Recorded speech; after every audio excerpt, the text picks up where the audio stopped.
নমস্কাৰ বন্ধুসকল, আপোনালোকক স্বাগতম জনাইছোঁ মোৰ ইউটিউব চেনেল ৰিজু মণিনাথলৈ। আজি আপোনালোকৰ ওচৰলৈ লৈ আহিছোঁ এটি ব্লাউজৰ বেক নেক ডিজাইন।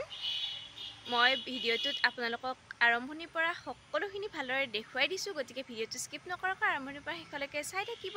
আৰু যদি মোৰ চেনেলটোত কোনোবা নতুন হয় তেনেহ'লে চেনেলটো ছাবস্ক্ৰাইব কৰি ল'ব। ব্লাউজটো মই 32 জোখত বনাম, সেয়েহে বহলটো লৈছোঁ 32ক 4 ভাগ কৰি 2 এটা যোগ কৰি লৈছোঁ। তাৰপিছত এয়া লেন্থ দিছোঁ, লেন্থ 14 ৰাখিছোঁ। তাৰপিছত দিছোঁ এয়া নেক দিছোঁ 2.5 আৰু শোল্ডাৰ দিছোঁ 3। তাৰপিছত এয়া এইখিনি দিছোঁ মই আৰ্ম হোল 5.3টো পাইছোঁ আমি চেষ্টক 6 ভাগ কৰি। তাৰপিছত নেকৰ ডিপটো আপোনালোকে যিমান ইচ্ছা সিমানখিনি ল'ব পাৰে। মই যিহেতু ব্লাউজটো বেছি শকত মানুহৰ বাবে নহয়, সেয়েহে দিছোঁ 9.5। এতিয়া আমি প্ৰথমতে আৰ্ম হোলৰ এই ডিপখিনি দিছোঁ 1 ইঞ্চ। এইখিনি এতিয়া আমি ৰাউণ্ড শ্বেপত বনাই ল'ম। তাৰপিছত নেকৰ এই ডিজাইনটো আমি এনেকুৱা এটা ডিজাইন দি দিছোঁ। শ্বেপটো ফাৰ্ষ্ট টাইম আমি বনাই ল'লোঁ। এয়া চাওকচোন, এনেদৰে শ্বেপটো বনাই ল'ব। তাৰপিছত আমি এইখিনি কাটিব লাগিব, নেকৰ এইখিনি আৰু এয়া কান্ধৰ এইখিনি ঠাই কাটিলেই হৈ যাব।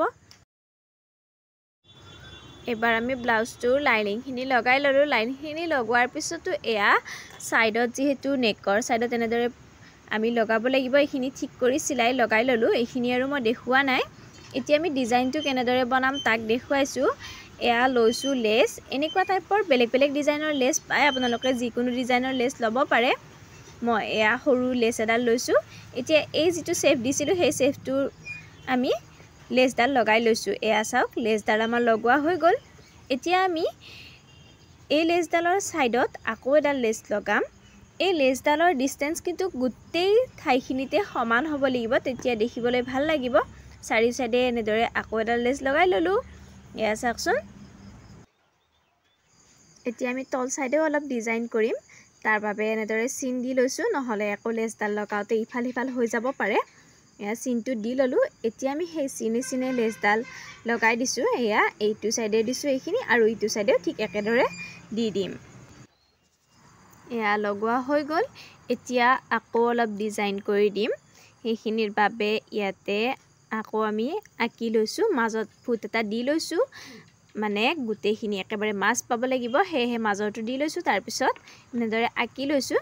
এতিয়া সেই অঁকাৰ চিনে আকৌ লেছডাল আমি চিলাই লগাই দিম। এয়া চাওকচোন, আমাৰ ব্লাউজটো ৰেডি হৈ গৈছে। ব্লাউজটো ৰেডি হোৱা নাই, কিন্তু বেক ডিজাইনটো অৱশ্যে মই বনাই ৰেডি কৰিলোঁ, বাকীখিনি পিছত বনাই থাকিম। এয়া চাওকচোন, ডিজাইনটো বনোৱা হৈ গ'ল। এই ডিজাইনটো বনাবলৈ অৱশ্যে একো টান নহয়, একেবাৰে সহজ হয়, মাত্ৰ লেছটো লগাব লাগে। একেবাৰে সহজ, কিন্তু দেখিবলৈ বহুত ধুনীয়া হয়। বন্ধুসকল, আজিৰ এই ব্লাউজৰ বেক নেক ডিজাইনৰ ভিডিঅ'টো চাই কেনেকুৱা পালে কমেণ্ট কৰি জনাবলৈ নাপাহৰিব। যদি ভাল পাইছে তেনেহ'লে এটা লাইক কৰিব, শ্বেয়াৰ কৰিব, আৰু যদি মোৰ চেনেলটোত কোনোবা নতুন হয় তেনেহ'লে চেনেলটো ছাবস্ক্ৰাইব কৰি ল'ব আৰু কাষত থকা বেল আইকনটো দবাই দিব। ধন্যবাদ।